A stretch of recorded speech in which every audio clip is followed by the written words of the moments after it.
어느 작은 마을에 물의 신비로움에 대해 누구보다 잘 아는 노인 수보가 살고 있었다. 수보는 마을 사람들에게 매일 얼마나 그리고 왜 물을 마셔야 하는지를 전하는 이야기를 자주 들려주었다. 사람들이 물을 마실 때마다 본인이 성장했던 근원에서 행복을 찾는다고 믿었던 그는 그 이야기를 썰로 풀어서 말하기로 했다. 옛날 옛적 대지의 기운과 하늘의 이슬이 만나는 곳에 모든 생명이 출발하는 첫 번째 물흐름이 있었다. 이 흐름은 지구 곳곳으로 퍼져나가 각종 생명체에게 생명력을 불어넣었다. 인간은 고대의 기억 속에서 이 물의 흐름을 따라가면서 자신들의 피와 살 속에 물을 품었다. 그러나 도시가 발전하고 기술이 발달하면서 사람들은 매일의 바쁜 삶 속에서 물의 신비로움을 잊어가고 있었다. 수보는 매일 아침 일찍 일어나 마을 광장으로 나갔다.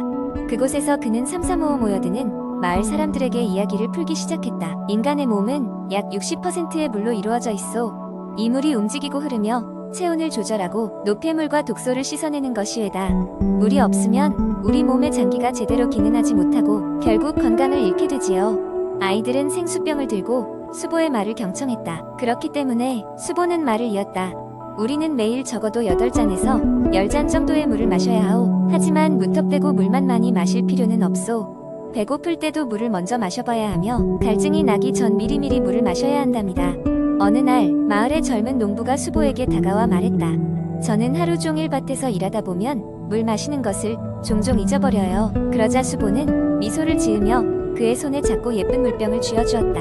이 물병을 항상 옆에 두어요. 그리고 몇 시간이 지나면 물을 마셔야 한다고 스스로에게 상기시키세요. 세월이 흐르며 수보의 이야기는 마을 사람들의 생활의 일부분이 되었다. 많은 사람들은 물의 소중함을 깨닫고 매일매일 조금씩 더 건강한 삶을 만들어갔다. 수보는 자신이 눈 감는 날까지 마을 사람들과 함께 물의 이야기를 나누며 행복을 만들었다. 그리고 마을 사람들은 서로 간의 대화 속에서도 자주 물의 중요성을 이야기하곤 했다. 이로써 수보가 쌓아 올린 물의 이야기는 마을 사람들에게 큰 유산으로 남았다. 그리하여 그 마을의 사람들은 늘 젊고 활기찬 삶을 이어갈 수 있었다고 한다. 두 번째 이야기. 한때 나는 건강이라는 것을 그저 숫자나 결과로만 바라봤다. 체중계의 숫자, 혈압의 수치, 그리고 병원에서 받은 건강검진의 결과. 그러나 어느 날 나는 내 몸의 상태가 단순한 숫자 이상의 것이라는 것을 깨달았다. 그 계기는 아주 평범한 아침으로부터 시작되었다. 내가 사는 마을에는 작은 농산물 시장이 있었다. 그곳은 장작에 불을 지펴서 요리하는 재래의 서양식 식당과는 사뭇 다르게 매주 토요일마다 신선한 과일과 채소를 수레에 담아 대가족들이 일궈낸 수확물로 시장을 채운다. 그날은 이른 아침이었다. 유난히 맑았던 날씨 덕에 나는 아침 산책을 나서기로 했다. 시장에 도착하자마자 사과의 향긋한 냄새가 코끝을 스쳤다. 바구니에 가득 찬 빨간 사과들은 마치 빛나는 보석처럼 내 눈길을 사로잡았다. 한쪽에서는 토마토가 탐스럽게 쌓여있고 또 다른 쪽에는 소박하고 정직한 색감의 당근들이 자리 잡고 있었다. 이날 나는 우연찮게도 과일과 채소가 지닌 매력에 빠져버린 것이다. 다음날 아침 나는 다양한 종류의 과일과 채소로 아침 식사를 준비했다. 신선한 블루베리 한 줌과 바나나는 오트밀 위에 얹고 고구마를 오븐에 구워내 향긋한 냄새를 즐겼다. 하루를 시작하며 이렇게 내 몸을 신선한 자연의 힘으로 채우자 마치 몸과 마음이 동시에 리셋되는 듯한 느낌을 받았다. 매일 아침 과일과 채소를 규칙적으로 섭취하기 시작한 이후 내 몸에는 놀라운 변화가 찾아왔다. 우선 에너지가 넘쳤으며 집중력이 향상되었다. 아침에 신선한 사과 한 입은 카페인 없이도 나를 깨어있게 했고 두뇌, 회전을 촉진시켰다. 블루베리는 기억력 향상에 도움이 되어 업무 효율성을 높여주었다. 또한 과일과 채소는 풍부한 식이섬유를 제공해주었다. 소화 시스템이 제 역할을 다하니 몸이 한결 가벼워지는 느낌이 들었다. 사과와 배의 많은 팩틴은 소화를 돕고 장 건강을 증진시키는 데 중요한 역할을 했다.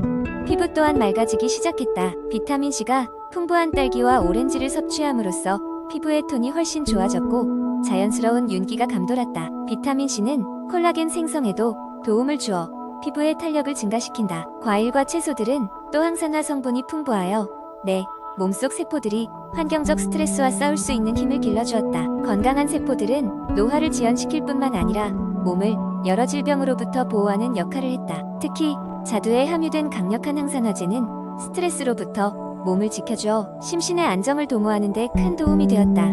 마치 새로운 세상을 발견한 것처럼 나는 과일과 채소가 주는 이 미세한 변화들을 간과할 수 없게 되었다. 몸의 건강은 숫자가 아니라 어떻게 몸이 느끼는가에 따라 결정된다는 것을 알게 된 것이다. 이제는 과일과 채소를 내 생활의 필수적인 일부로 자리매김하였고 그로 인해 매일 느껴지는 긍정적인 변화는 나에게 더없이 큰 감사함으로 다가왔다. 마무리하며 여러분들께 묻고 싶다.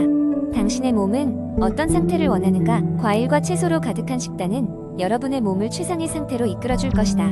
어쩌면 아주 사소한 것에서부터 삶의 질이 향상될지도 모른다. 내 경험이 그러했듯이 말이다.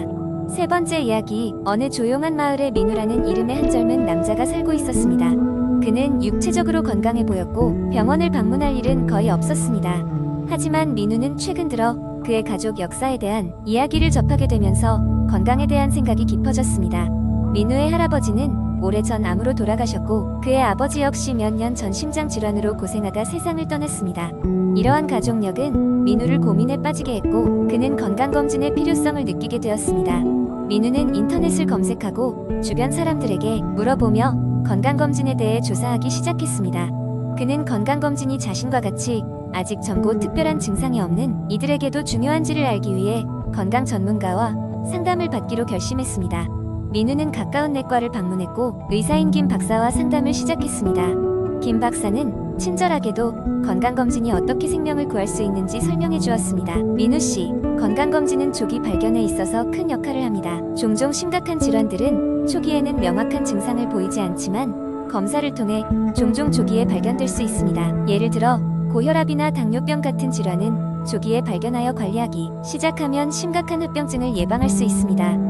그리고 암 검진도 조기 발견을 통해 생존율을 크게 높일 수 있습니다. 라고 김 박사는 설명했습니다.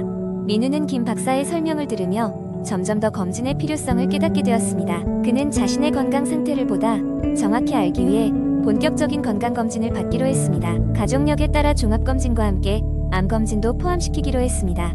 검진 결과 다행히 민우에게 큰 이상은 없었으나 초기 고혈압이 있다는 결과를 받게 되었습니다. 이는 그가 생각했던 것보다 훨씬 일찍 발견된 것이었습니다. 의사는 이 상태에 대해 일찍 조치를 취함으로써 앞으로의 위험을 크게 줄일 수 있다고 조언했습니다. 민우는 김 박사의 조언에 따라 식단 조정과 규칙적인 운동을 시작했습니다. 그리고 그는 정기적으로 혈압을 측정하며 생활 습관을 개선하였습니다. 몇 달 후 민우는 다시 검사를 받았고 그의 혈압은 정상 범위 내로 안정적으로 관리되고 있었습니다. 이 경험을 통해 민우는 건강검진이 가진 힘을 실감했습니다. 그는 주변 친구들과 가족들에게도 건강검진의 중요성을 전파하기 시작했습니다.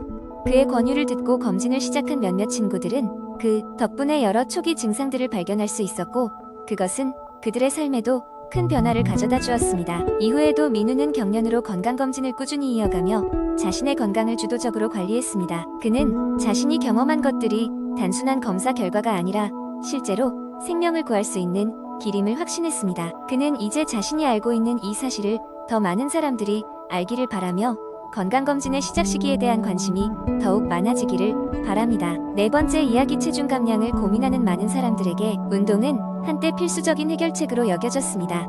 하지만 생활이 바빠 운동할 시간이 부족한 현대인들에게도 실질적인 체중 감량 방법이 필요해졌습니다.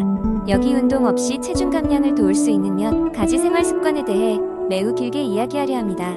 지방이 축적되는 주요 원인 중 하나는 과도한 칼로리 섭취입니다. 소비하는 것보다 더 많은 칼로리를 섭취하게 되면 결국 지방이 축적됩니다.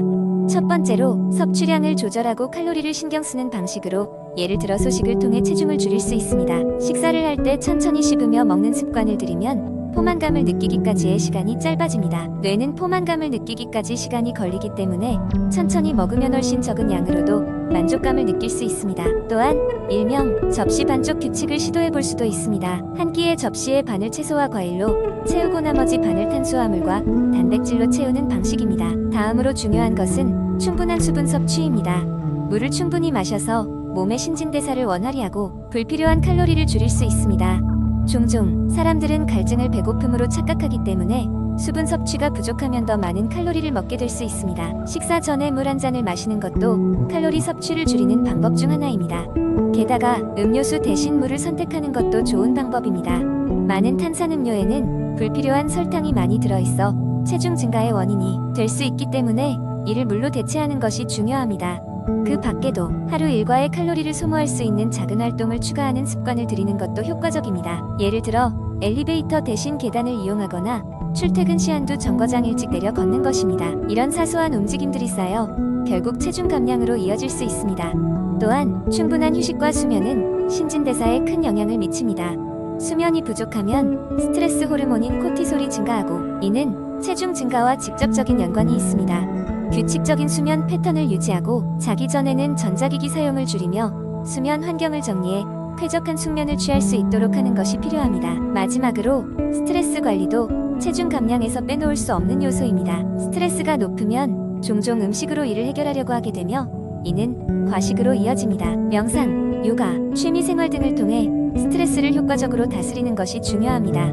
결론적으로 운동 없이 체중을 감량하고자 한다면 이러한 생활 습관의 변화를 통해 충분히 가능할 수 있습니다. 식습관의 조절, 수분 섭취, 작은 신체 활동, 충분한 수면, 스트레스 관리 등을 통해 건강하게 체중을 유지하는 방법을 습득해 보세요. 이러한 방법들은 평생 지속할 수 있는 건강한 생활 방식이 될 수 있습니다.